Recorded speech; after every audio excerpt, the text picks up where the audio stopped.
This is extremely unpredictable as the Avs and Stars meet yet again in the Stanley Cup playoffs for one of the tightest series of round one. We're going to talk about X-Factor players and everything about both of these teams heading into this highly anticipated series on this episode of Hat Trick HQ. But before we get into the video, we got to say we're on the road for 13,000 subscribers here before the start of the playoffs, and we're about 150 subscribers away. So if you're new to the channel, you want to stay up to date on the latest happenings around the NHL, make sure to go down below and hit that subscribe button. But with that said, let's jump right into it because we have a lot to talk about today as, like I said, the Stars and Avalanche meet yet again in the playoffs, and this is one of the series that I'm very excited about. Us here on the East Coast, I mean, these games come on late in the night for us over here, and I'm excited to be staying up and watching this series because Mikko Rantanen is heading back to Colorado in a playoff series, playing with the Dallas Stars. I mean, this is very exciting. Seeing a former star of the Avalanche for years and years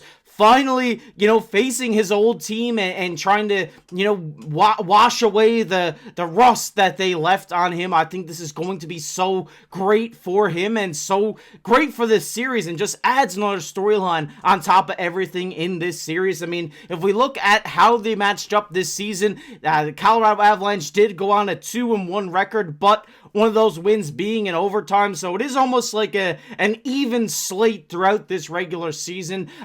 Obviously losing in overtime can go anybody's way with a bounce, but these have been close games, and we know that. They're probably two of the best teams in the West, at least, in my opinion. I think their rosters are both very deep, and, when you add two big teams going up against each other, they are going to be some tight games, and that's why I do suspect in this playoffs. One thing I do want to note here is that the Colorado Avalanche, the last two times they've played Dallas in the playoffs, they have lost. Dallas has bested them in the last two series they have played against each other in the playoffs. So the Avalanche are definitely going to be looking for revenge, especially guys like Nate Mack and Nichushkin, guys who were ousted by them in the past. So that's definitely a thing to keep on your radar while watching this series, is they're going to want to win justice so they can finally get their revenge on this team that has been ousted them the last two times they faced in the playoffs. And obviously on the other end, Rantanen, a guy who's going to want to get his revenge on a team where he thought maybe he was treated a little bit poorly. So I think this series is going to be intense. It's going to be physical. It's going to be a very fun one to watch for us fans, no doubt about it. And if we just look about how these teams pair up in terms of special teams, power play percentage, looks like Colorado has the edge there, but Dallas does have the 5th best penalty killing unit in the entire league this year, so maybe you say those cancel each other out there because of how good that their penalty kill has been. Maybe they will be able to shut down a top power play with guys like McKinnon, Cale Makar, etc. on this top power play unit. And the Avalanche penalty killing unit is about middle of the pack for this team, so if Dallas can draw a lot of penalties and get their power play clicking, I know it hasn't been the best this season. I think this could be a very deciding factor for them winning this series. And as you see, Dallas has got one of the best goals for, meaning they score the 3rd most goals per game in the NHL regular season this year. But Avalanche are up there with them as well, only 3 spots behind. And these teams are very even matched, as you see here through these first couple of stat categories. It seems like they got a good power play, well, we got a good penalty kill. That cancels each other out. They got good goals for, so do we. We're only 3 spots behind them. So it seems like so far it is a very even matchup between these teams. And if we just look at the top point getters from both these teams, obviously Matt Duchene has been a guy who's had a very great season and a great resurgence in Dallas this season. Jason Robertson, a guy we're going to talk about in a bit, who is dealing with an injury right now. And obviously you got a guy like Wyatt Johnson, Rupi Hintz, Thomas Harley, but the big name that's not there, Mikko Rantanen, and I think this guy's been phenomenal. I believe he is leading the team in points this year. Obviously, on the other side of things, you have Nate McKinnon with 116 points, a guy who, if Kucherov didn't have such a good season, maybe he's winning, the Art Ross this year. And Cale Makar, a defenseman, probably the best in the league, in my opinion, 92 points for them this year. Arturi Lekkinen, shout out, Habs legend. This guy had a very great season for the Colorado Avalanche. It was so great to see him finally pick it up. And Drouin, another guy who needed a resurgence in his career, and we've seen that this season with the Avalanche. But if we look at the big matchup here, McKinnon versus Rantanen. Rantanen did have end the season with 88 points, so that does trump Duchesne's 81 points. So, but it was mixed around a bunch of different teams, obviously, because he started the season in Colorado, then got traded to Carolina, then at the deadline got traded to Dallas. He's been on 3 different teams this season, and through those struggles of, trying to find connections with new teammates on 2 new teams, he has still been able to do what he does best, and that is go out there, get points, contribute for his team, and that's what he has done in Dallas since he's got there. He has been such an impact player for these guys, and a very big acquisition for them at the trade deadline. And obviously, Nathan MacKinnon, there's not much to say about this guy. We know how good he is. We know how good of a leader he is. We know how good this guy is going to be in the playoffs. He's proven it in the past. So, and Rantanen as well. He's been a playoff stud. I do believe he has like 100 points in the playoffs throughout his career. So, that's very exciting as well. So, 2 of these guys are going to be the big matchup. Whoever plays better, I think that team is going to win. I think that's what's going to happen here, because these are 2 guys who want to win a series. The Avalanche want to win because they haven't beat Dallas in years, and Dallas wants to win because they've been cursed in the Western Conference Final, where they've lost twice. So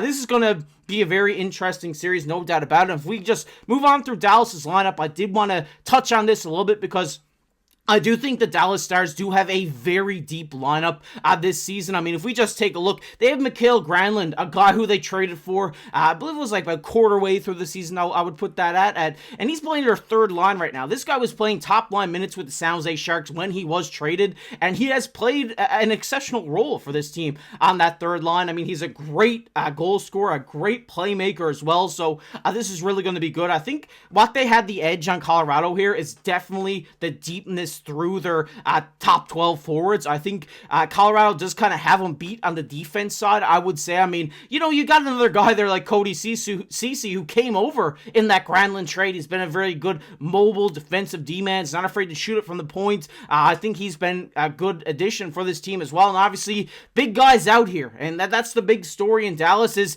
the injuries that they are dealing with right now. Miro Heiskanen is out. Jason Robertson, right now, before I click record on this video, they just tweeted out that he is week to week and will miss game 1. So that is a big loss. This is a guy who has 80 points for you on the year, has been one of the top guys on your team, if not the top guy for the last 3 years. So that is the big loss for the Dallas Stars. And as we see here, they didn't see him on the ice on practice today, and then after, like I just said, they said he is week to week and will miss game 1. But a little update on Heiskanen and Nils Lundqvist. Lundqvist was actually supposed to be ruled out for the season after undergoing a shoulder surgery, but he is now skating and is unlikely like he will return.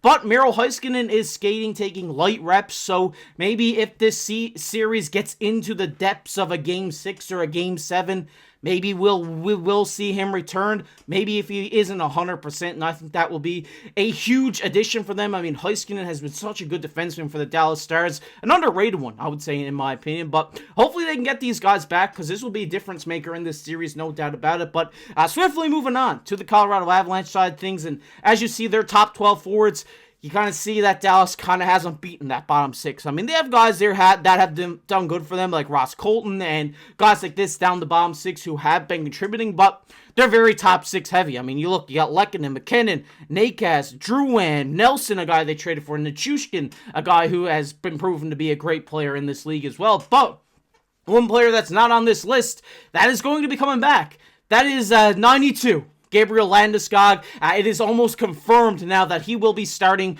in the playoffs for the Colorado Avalanche. He played his 2 games down with the Eagles in the AHL. He had a goal and an assist. Seemed like he was feeling good out there, and I think he wants to step back on the ice, and this will be a huge addition for the Colorado Avalanche. I mean, they're getting their captain back, a guy who's going to come in, maybe won't make an immediate impact on the point board, but will make an immediate impact on this team morale. They want to win for this guy. He's finally fighting fighting back after 2 years, undergoing some would say career-ending surgery, and now coming back to the ice. That's going to be a huge momentum boost for this team going forward. There's no doubt about that. And if another big point I did want to mention here before we kind of wrap it up, I do think that the goaltending is going to be a big factor in this series as well. Obviously, trading for Mackenzie Blackwood again from the San Jose Sharks on the other end of the Colorado Avalanche this time. Seems like a lot of Sharks facing off against each other in this first round, but this guy has been a stellar goaltender since coming over from the San Jose Sharks. Really proven to be a good goaltender when he has a good team in front of him. And then obviously you have Otter, a guy who's been an established goaltender in this league, an established playoff performer for this Dallas Stars team in the past. So it's going to be a battle in the crease this season. There's no doubt about this. This series, obviously, Otter coming off with a better record this season because obviously Blackwood did start the season with the San Jose Sharks, who did not win that many games this season. But, you know, save percentage totals and GAA totals around the same. I think it's Mackenzie Blackwood's first ever time in the playoffs, so hopefully the pressure doesn't get to him, but it's going to be an interesting battle between these two goaltenders. We know what Otter can do, but we don't know what Blackwood can do. We don't know if he's going to have that clutch gene in him. I guess we're going to have to find out in this series. And if one of these goaltenders catches fire and the offense is clicking, I think that that team is going to win this series. I think seeing how Blackwood's first reps in the playoffs are going to be is going to be interesting. And I think that's going to play a key factor. If he's playing all right and catches hot and goes on a hot streak, I think Colorado could win this series. But if it all comes down to it at the end of the day, who do I think is going to win this series? I think I got to give it to the Dallas Stars in 6 here. I think Dallas does beat them for the third time in a row in the playoffs, and I think that just how deep their roster is, how good their offense is. Yes, without Robertson and Heiskanen, I do still think they could best this team. But I do think Colorado will give up, will be able to give up a good fight for this series and be able to make it interesting. But I do think Dallas will come out on the other side of it, the victors in this series. But it could go either way. It could flip-flop. I have no idea. Like I said, it's unpredictable, but my prediction is Dallas and Wyatt Johnston find a way to go out and beat this team, the guy who's been great for them all season. But I want to hear your guys' thoughts down below in the comment section. Who do you have winning this series? Let me know down below. If you enjoyed this one, leave a like on the video, subscribe to the channel. Like I said, we're trying to hit 13K before the playoffs start Saturday night, so we really appreciate it. If you're not subscribed already, make sure down below, hit that subscribe button. But as always, I've been your host, KC. Keep your stick on the ice.